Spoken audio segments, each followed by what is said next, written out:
Hey everyone, my name is Wedge. We've made it to the end of our first week of Magic Origins spoilers. I usually have some generic intro to say here, but today I've got nothing. Just, I hope you're sitting down. I'll leave it at that.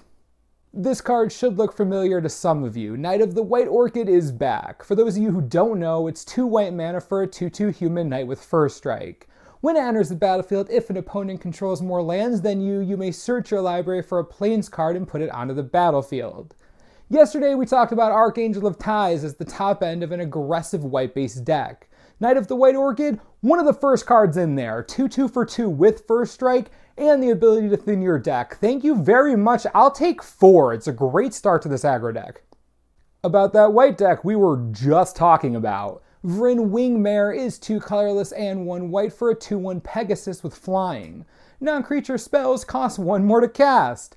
Well, hello there, non-legendary flying version of Thalia. This is 3 mana, but you can definitely expect this to see play in Standard. If not in main decks, then certainly on sideboards. You can even go outside of Standard with this. Thalia is a great card, but you can only have one of her in play at a time. This isn't Legendary, you can spam them. Granted, 3 mana is really expensive for a Hate Bear / Death and Taxes style strategy, but if you ever needed something like this, the Wingmare is going to be the best you can get. Strong card in Standard, making removal inefficient is always fun for aggro players, not me, I hate it. Soulblade Djinn is 3 colorless and 2 blue for a 4/3 Djinn with flying. Whenever you cast a non-creature spell, creatures you control get +1/+1 until end of turn. Say hello to the latest limited bomb. 5 mana for a 4/3 flyer is okay, but having a creature that basically gives mass prowess, yes please. Giving +1/+1 each time you cast a non-creature spell, it's what a bomb. I'd love to see it in Standard, but tapping out on turn 5 for this, and it only has 3 toughness, seems like a bit of a stretch. Crazy card for Commander though, dang. Demonic Pact is 2 colorless and 2 black for an enchantment. At the beginning of your upkeep, choose one that hasn't been chosen.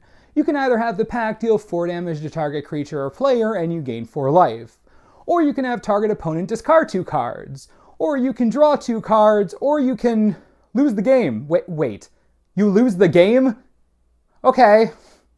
There is so much going on here. First, those abilities are great, at least, 3 of them. Dealing 4 and gaining 4 is awesome, just ask Warleader's Helix. Players love that card. Also on the same enchantment, you get Divination and Mind Rot. The innate value of this card is clear, it's that last ability you have to deal with. You've got 4 turns to get rid of it. The most obvious synergy I've seen so far is to use Starfield of Nyx to make it a creature, use the card manipulation effects, then have the Pact kill itself with the 4 damage ability. Kinda clunky, but cool. You could just, kill it with enchantment removal if you want, that seems way easier, but way less cool. Want to go past Standard? This is a fun permanent to donate. Listen, any card with you lose the game on it is usually really fun. This one is no different. Enjoy getting insane value until, you die. One last thing I have to mention about the Pact, totally nerding out right now. Liliana made a pact with 4 demons, right? Again, we'll cover that more in depth this weekend in her lore video. Anyways, she made a pact with 4 demons. The mana cost of this is 4. There are 4 abilities. You deal 4 damage and gain 4 life. Your opponent discards 2 and you draw 2, making a 4-card swing, and it takes you 4 turns to die. I mean, come on, Illuminati, best design for a card I've seen this set. It's fantastic. Alright, let's take a look at what's next. Oh, Goblin Piledriver is back. No. This isn't happening. I remember the last time this was in Standard. Goblins, there were so many goblins. They were all over the place. No, please don't come back. Get out. No, get out. You get out. Goblin Piledriver is a broken card. Enjoy goblins in Standard until rotation and in Modern forever. This and Rabble Master in the same format, even just for a few months, good game. The real problem? Modern. Never played against goblins with Piledriver? Maybe you did and you don't remember since games ended in a flash. I quit Magic. I'm done. Over. Today is getting out of hand. Next, we're going to talk about the Resurgence of Elves. In case you weren't aware, there are a bunch of them in the set. Go to Lorwyn, acquire elves, who knew? This is what we're dealing with. Gnarlroot Trapper is 1 black mana for a 1/1 elf druid. You can tap it and pay 1 life to add 1 green to your mana pool. Spend this mana only to cast an elf creature. You can also tap it to give target attacking elf you control death touch until end of turn. First, a white aggro deck, then goblins, now elves. What is happening in this set? The Trapper makes all your elves threats. Any 1/1 becomes a monster that a Tarka couldn't block. The card's outrageous. If not for Standard, then for Commander. I can hear Risk the Exiled player screaming so loud right now. What chaos.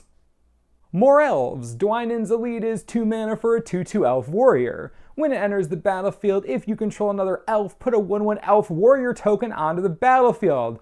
Oh, well, isn't this convenient? You get more elves when you play elves. Seriously, am I dreaming right now? Is this real life? How expensive is Collected Company going to get? I need answers to all these questions. We're not even done with the elf cards yet. Next. Sylvan Messenger is 4 mana for a 2/2 elf with trample. When it enters the battlefield, reveal the top 4 cards of your library. Put all elf cards revealed this way into your hand and the rest on the bottom of your library. I thought I was done with the Piledriver, but I stayed because I care. But now, no. I can't do this anymore. This is going to be Onslaught Standard all over again. Tribes everywhere doing all sorts of crazy things. The time of the dragon is coming to an end. The age of 1/1s and 2/2s is upon us. I need an adult. Oh wait, there's one more elf card to look at. I couldn't get much worse, I guess. Let's take a look. Shaman of the Pact is 1 colorless, 1 black, and 1 green for a 3/2 elf shaman. When it enters the battlefield, target opponent loses life equal to the number of elves you control.